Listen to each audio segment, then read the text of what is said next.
भेदी पीताभयं प्रदमनिन्दितमङ्घ्रिपद्मं संसार सागरे निमज्जितशेषजन्तु पुरायमानमविनम्य जिनेश्वरस्य।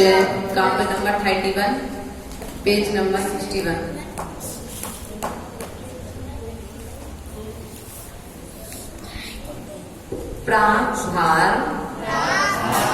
प्रागभार संभृत नभांसी रजांसी रोसा दुत्थापि तानी कंफेन सठेन यानी छायापी तैस तव न नाथ हता हताशो ग्रस्तस त्वमी भी रय मेव परम दुरात्मा।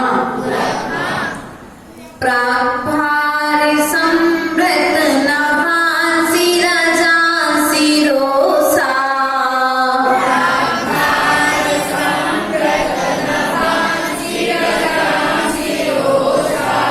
दुत्थापि तानि कमेठेन सठेन यानि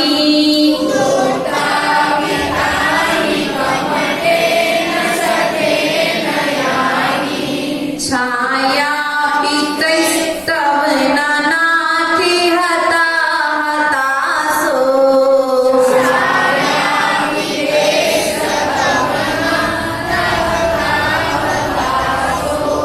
ग्रस्तस्त्वमी भीरयमेव परं दुरात्मा।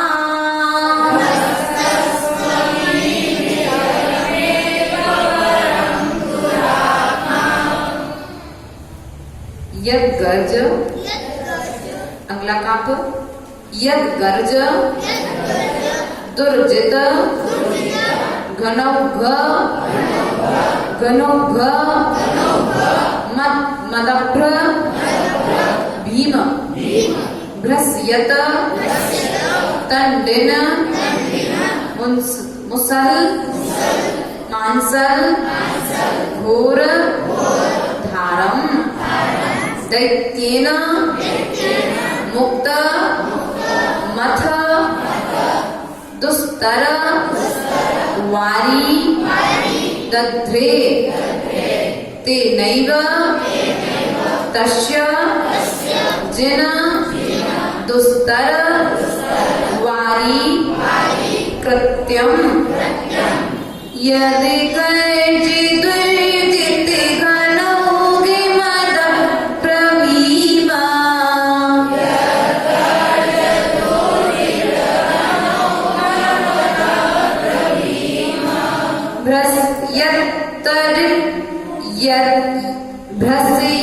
भ्रस्यत्तरिन्ने मुसलमान सरे घोर धारम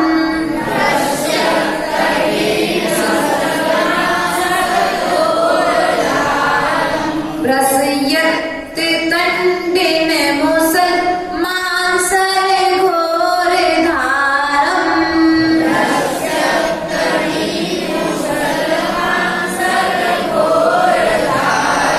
दैत्येन मुक्त मत दुस्तर वारी दग्धे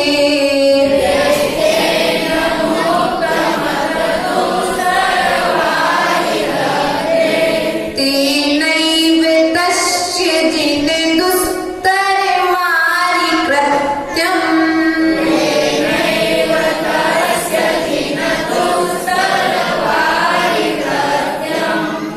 अब यहाँ पर जो कमठ है उस कमठ के द्वारा भगवान पारशुनाथ जी के ऊपर जो उपसर्ग किया जा रहा है उस उपसर्ग का वर्णन प्रारंभ हो रहा है। उसने भगवान जिनेंद्र देव के ऊपर में किस किस प्रकार से उपसर्ग किए और उन उपसर्गों के मध्य में भगवान पारसनाथ ने किस प्रकार की समता को धारण किया, उस समता का परिचय इन अगले काव्यों के माध्यम से हमें मिलेगा। पूर्व के काव्यों में हमने भगवान की भक्ति की थी, अर्थात लघुता प्रकट की थी। क्या की थी? लघुता प्रकट की थी। उसके पश्चात में अष्ट प्रातिहार अर्थात समूह शरणों देवकृत अतिशय जो होते उन सबका यहाँ पर वर्णन। अब यहाँ पर जो भगवान के ऊपर कमठ के द्वारा जो उपसर्ग किया जा रहा है, उन उपसर्गों का वर्णन यहाँ पर प्रारंभ हो रहा है। तो आचार्य भगवान यहाँ पर क्या कहते हैं? प्रागभार, संपूर्ण रूप से आकाश को व्याप्त करने वाली क्या रोषा, क्रोध से, हे नाथ, हे स्वामी, दुष्ट कमठेन सठेन, उस कमठ ने किसके द्वारा क्या किया था? संपूर्ण रूप से आकाश को व्याप्त करने वाली किसके बस? क्रोध के बस। किसके बस होकर के? क्रोध के बस होकर के उसने रजान सी क्या किया? धूल को उड़ा दिया। क्या कर दिया? धूल को उड़ाया। लेकिन वह धूल आपका फिर भी कुछ नहीं कर पाए। क्यों? क्योंकि आप अपने स्वभाव में अर्थात अपनी आत्मा में स्थित हैं। यदि हम आत्मा में स्थित नहीं होंगे तो बाहर की वस्तुओं का प्रभाव हम पर पड़ेगा, लेकिन यदि हम अपने आत्म स्वभाव में स्थिर हैं तो बाहर की वस्तुओं का प्रभाव हम पर नहीं पड़ेगा।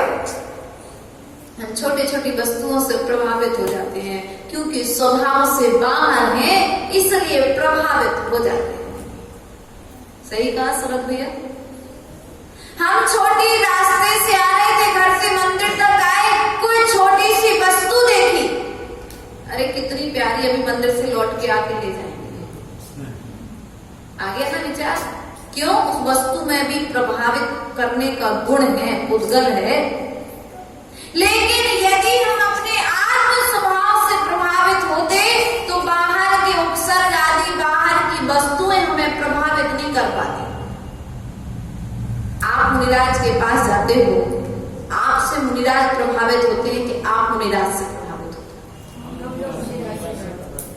आप जाते हो, आते हो, आपके जाने आने का, बैठने का, उठने का, चलने फिरने का, बात करने का, यहाँ तक महीने भर रुक भी जाओ फिर भी तुम्हारा कोई असर उस पर।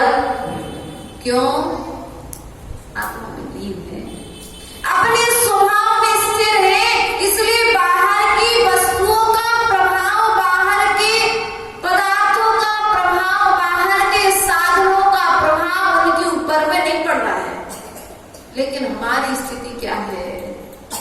यहाँ पर कमठ के द्वारा भगवान के ऊपर में नाना तरह से उपसर्ग किया जा रहा है। यहाँ तक कि इतनी अधिक धूल को उड़ा दिया गया कि पूरा आकाश मंडल उस धूल से व्याप्त हो गया।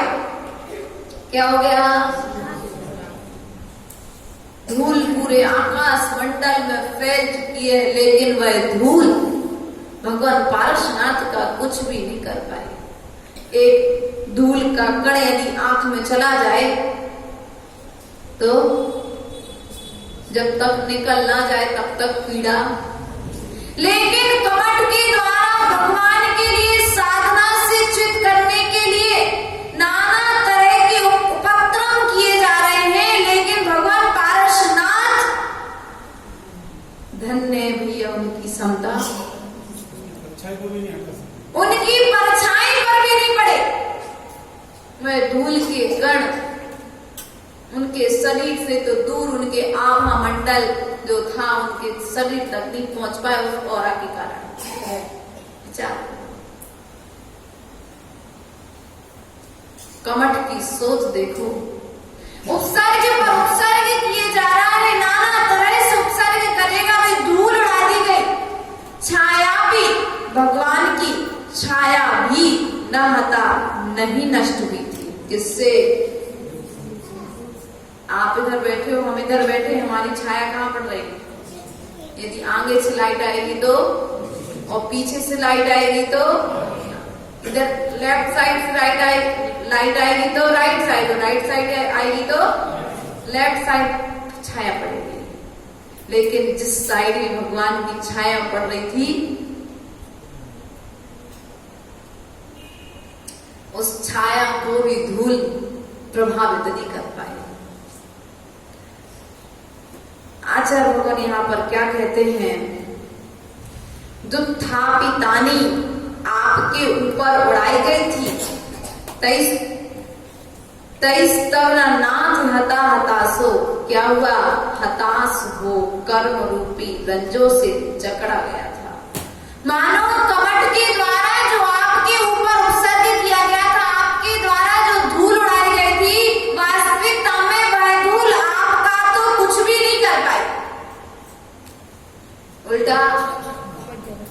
उल्टा कमठ के लिए कर्म का बंद करने में, कर्मों से जकड़ने में सहयोग हो गई। कौन?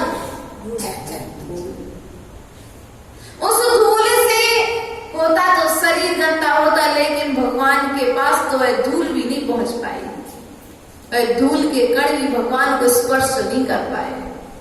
भगवान का प्रभाव इतना था। अभी अपन ने यशोधर मुनिराज की कहानी पढ़ी थी। राजा शरणिक ने 500 कुत्ते छोड़ दिए, वे गए भगवान के शांत मुद्रा को देख करके, वे 500 कुत्ते परकम्मा दे करके आ गए।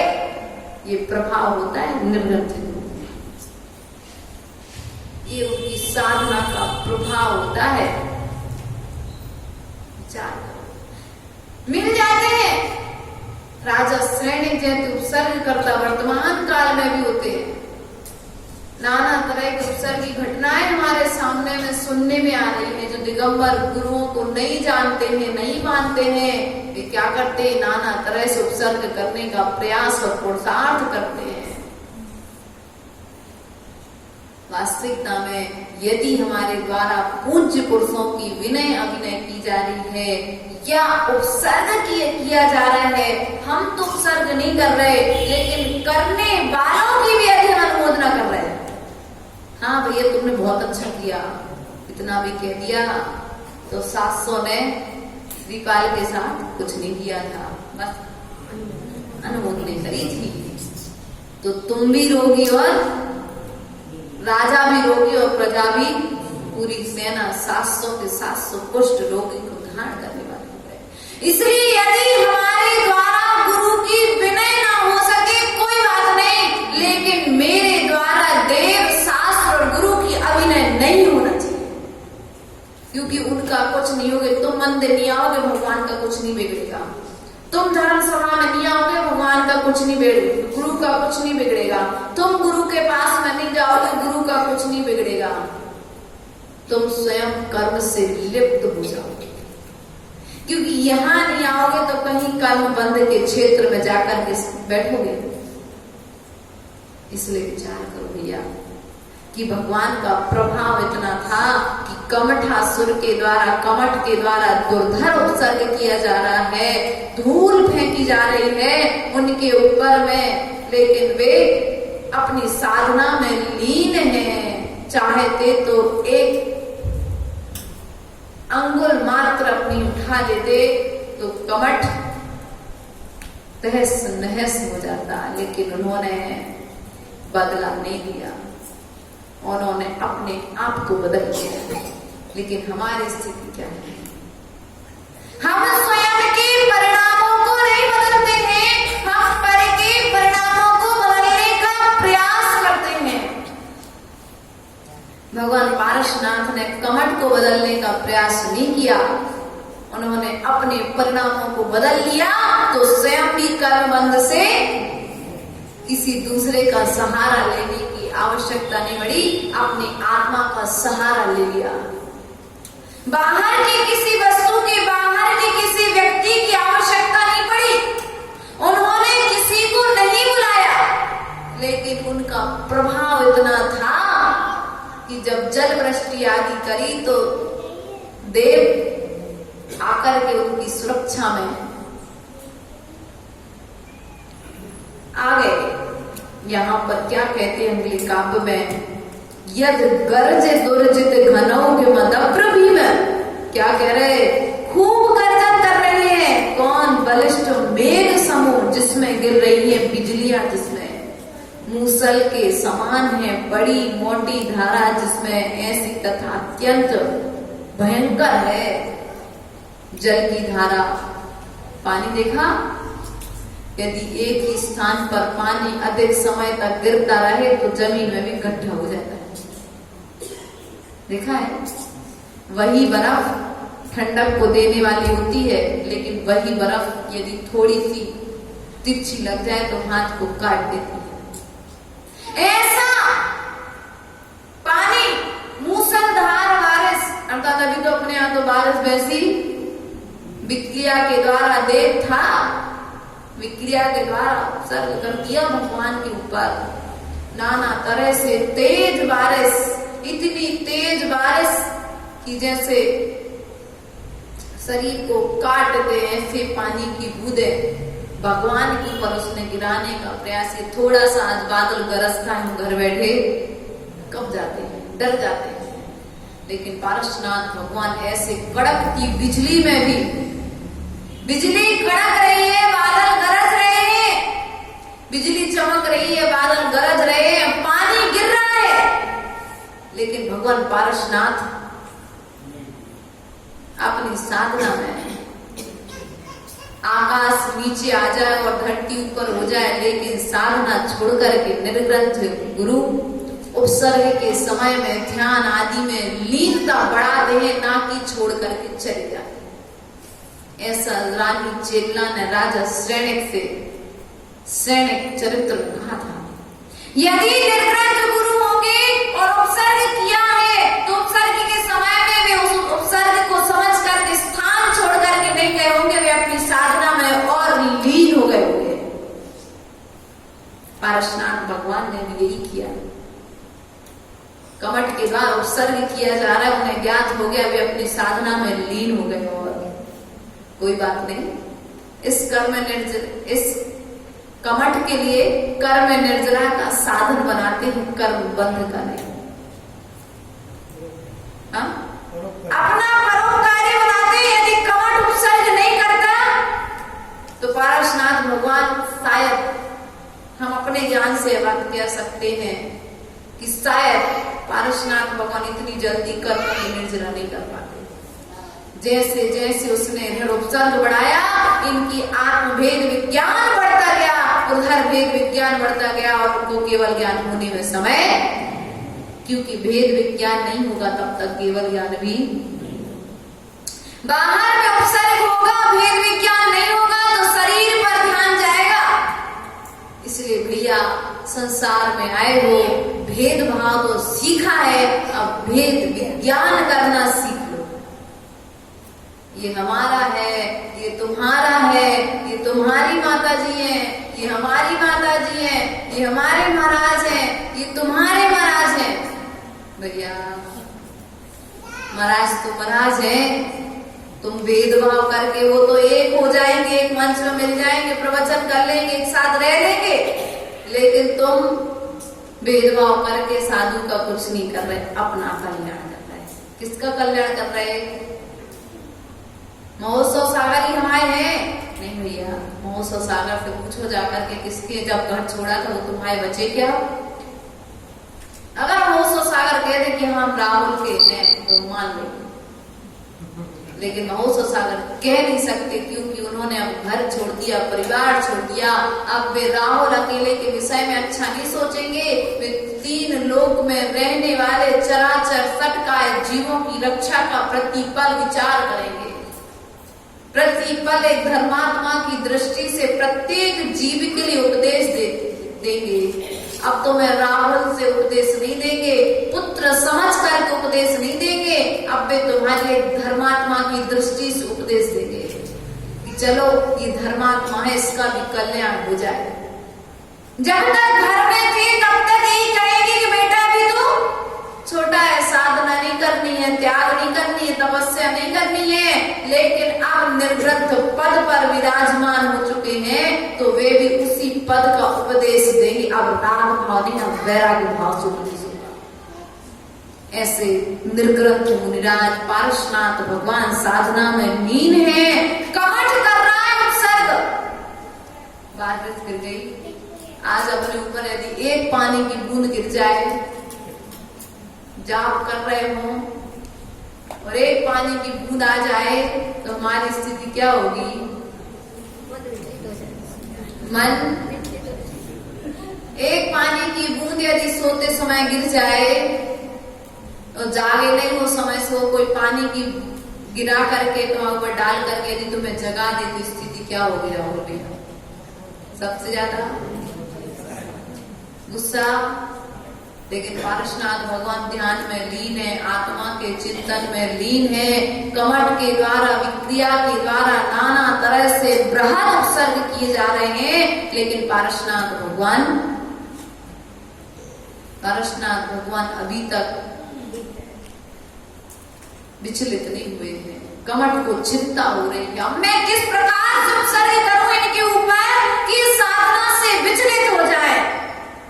इधर पर यह विचार कर रहा है, एक वो भी जीव है और एक ये भी जीव है, दोनों जीव है। एक उपसर्ग करके कर्म का बंध कर रहा है और एक उपसर्ग को सहन करके कर्म की निर्जरा कर रहा है।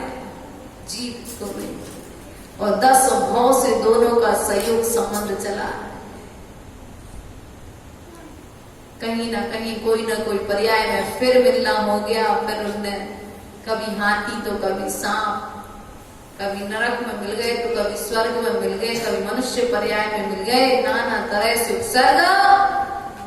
वह जा रहा था कमठ, देख लिया अरे ये तो वो ही है, उपसर्ग करना चालू कर दिया।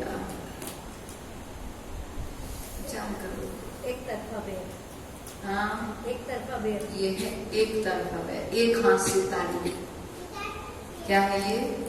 यदि एक हाथ से ताली नहीं बज रही है, एक हाथ से ताली बज रही है कमठ के द्वारा, पारसनाथ भगवान के द्वारा। बिल्कुल भी उपसर्ग नहीं किया जा रहा है, बिल्कुल भी उनके किए जाने वाले उपसर्गों पर प्रतिक्रिया नहीं की जा रही है। लेकिन कमठ बराबर